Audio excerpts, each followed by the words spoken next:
The thing about being in the river is it's both confined and it's free, just like we are.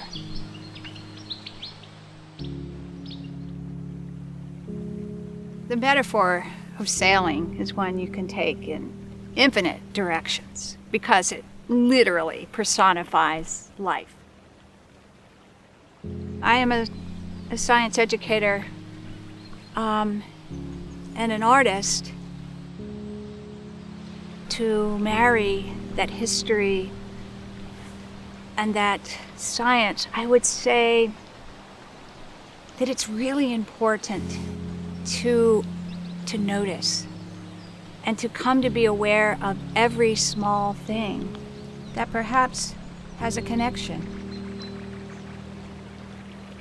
The river is a part of all of our stories. So simply to tell part of it because it sounds nicer is to act like you hadn't done any of those things, because we did.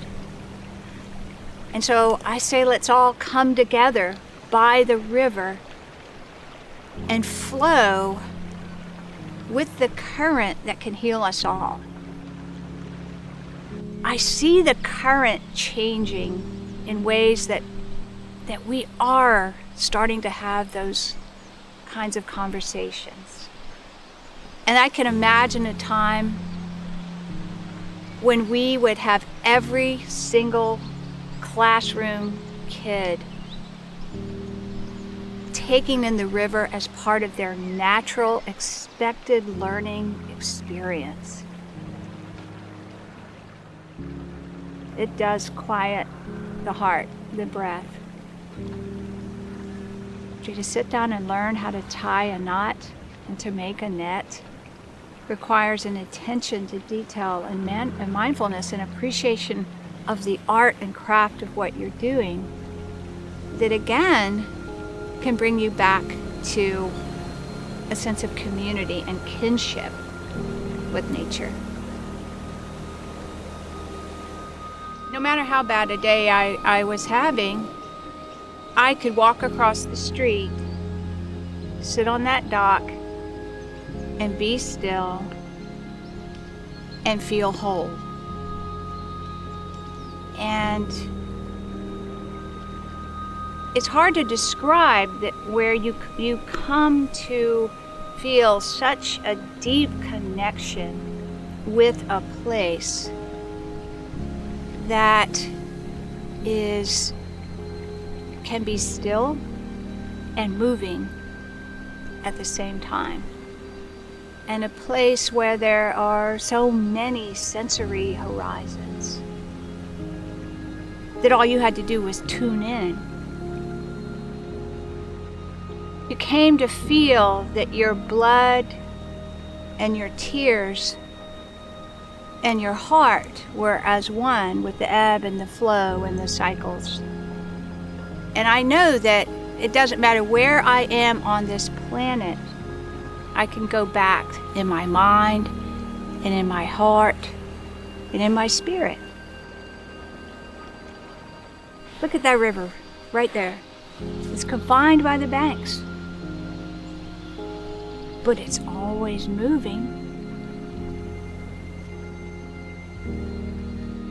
The only time a river's not moving is if an animal like a beaver were to dam it up, or a human being were to do something to it. In Charleston, we have a history of reclaiming our salt marshes and building on top of them. And what is the most astonishing thing to me about our salt marshes is you can pave on top of them and put foot after foot of asphalt, and the water will find a way to come up through the street, through the drains. It's a symbol of resilience.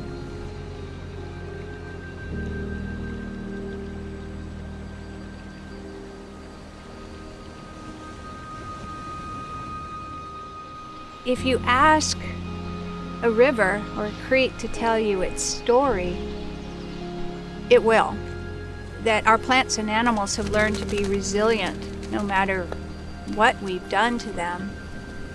But you would also, I think, learn from the river that it has literally become the lifeblood of this community, whether it is for food and recreation and holding on to pollutants and holding our stormwater. But think of the commerce and the industry that is driven by this port. Now, we have the uncanny ability to throw things out of balance. I mean, we've raised it to an art form. Our mayor rightly says that we are in an existential crisis caused by climate change and sea level rise.